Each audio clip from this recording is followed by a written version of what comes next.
Hi guys! For today's video natin guys, ituturo ko sa inyo kung paano nagpapadala sa PhilMoney papunta sa inyong GCash. So marami kasi nagtatanong dito guys sa aking vlog. Mas kadalasan nilang ginagamit is yung PhilMoney. So una natin gagawin guys, kung meron na kayong PhilMoney, yan. Ano lang natin tong PhilMoney na to. Click natin.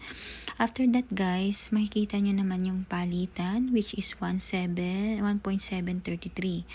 So dito guys, kung makikita nyo, meron na ako mga receiver. So dati nakapagpadala na ako ng GCash. Yan, GCash ko. GCash din ni Daddy. So kompleto na siya. Meron na rin na akong pick up from Cebuana. Bali ngayon guys, ang gagawin ko na lang kasi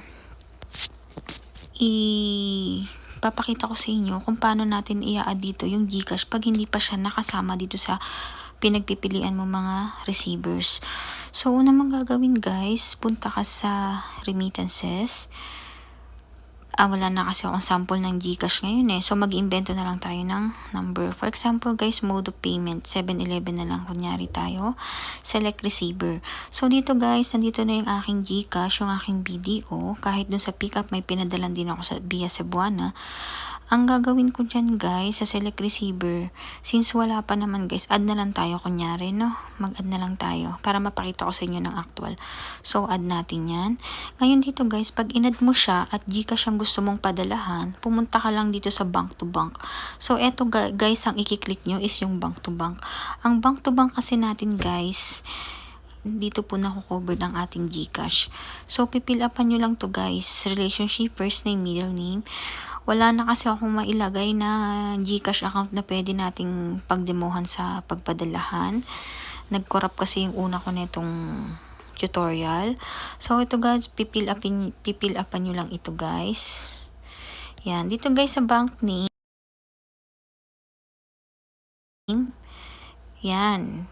Yan o. Pag pinindot nyo guys si bank name, dito na yung mga bangko. So, kung GCash guys, click mo lang itong GCash. Yan. Tapos ang account number guys is kunyari 0933 54213 246 24689 11. So 1, 2, 3, 4, 5, 6, 7, 8, 9, 11. Yan. Kung ano guys ang number ng padadalahan nyo sa cellphone number nila, yun din ang nagiging consider na GCash account nila guys. So, lagi nyo lang tatandaan guys, si GCash is nakalagay siya sa bank to bank, tapos ang number. Yan. Ganun lang guys, done nyo lang, tapos sunod nyo na po yung add. Syempre mag-phone number format invalid tayo kasi invento ko lang naman to. Pero pinakita ko lang sa inyo kung paano yung una nyong kailangan gawin kapag wala pa sheet sa covered na to. Yan guys. Bank to bank. Ulitin ko lang guys. Punta ka ng add. Kunin mo yung bank to bank. Diyan nalalabas si GCash. So, sa bank name natin guys, lagi lang tayong GCash. At enter nyo guys yung phone number. Phone number is considered is the account number. Tapos, add nyo lang po, dire-diretso nyo lang po yan guys, hanggang sa mapupunta siya rito. Yan. Yan. Tapos, pagka nandiyan na yan guys, pili na lang kayo. Kunyari, ayan, padadalan ko. Yan. Mas madali naman siya guys kapag nasulatan nyo na, una na kayo nakapag-file kasi ang kalalabasan nyo na is meron na siyang breakdown dun sa mga remittances nyo. So, click nyo na lang. Ganun lang guys ka simple po.